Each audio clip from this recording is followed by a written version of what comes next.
Hello, YouTubers, friends, compatriots, rulers, shows, deaths, slayers, peasants, vassals, pharaohs, Egyptians.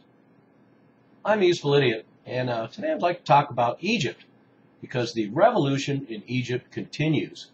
And this is quite fascinating to watch unfold, and not quite as confusing as the media tries to portray it.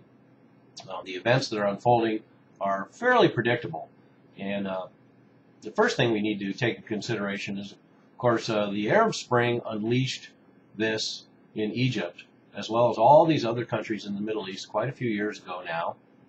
And what has happened in a lot of these countries is that totalitarian, strongman-run countries, regimes, have been toppled after decades.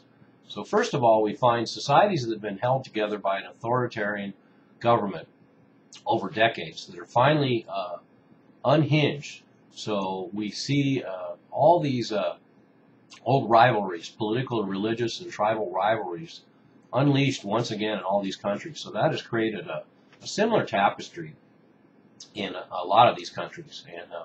And also what we find too is that this tapestry of revolutions is always nearly the same too. When you have a regime change, especially after the decades, and a revolution ensues, the power vacuum is going to create a struggle between all these disparate elements.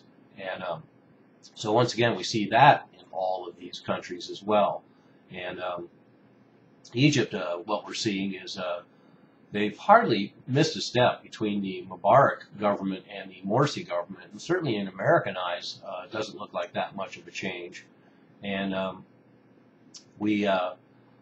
America has been a good friend of Egypt through this whole process. We were a good friend of Mubarak, and then we were a good friend of the supporting the revolution itself, and then America was a supporter of the military government that co-opted the revolution, and now we are a good friend of Morsi, the leader of the Muslim Brotherhood, who now runs Egypt.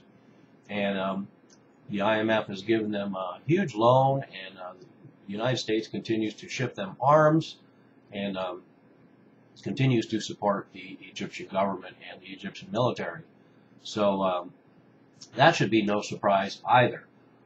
Even though Morsi heads the Muslim Brotherhood, we know that the leadership of the Muslim Brotherhood is, both in Egypt and Syria, is Western educated and has various CIA connections and will represent American interests. And people shouldn't be confused by the fact that the radical base, the peasants, the jihadis, the anti-Israel crowd that makes up the base of the Muslim Brotherhood is a force to be harnessed by this hierarchy. Though politicians in that area of the world are not that much different from the politicians anywhere. They have a hunger for power, and they will try and placate as many interests as they can, exploit these crises, and pander to their base. And so in a lot of cases, Morsi, we have to watch what he does, not what he says.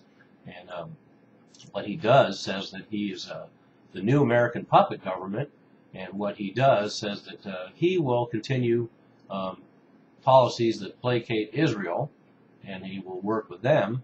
And in order to do this, he will consolidate power. And that's what we see now. We have this constitutional struggle. We have these new powers.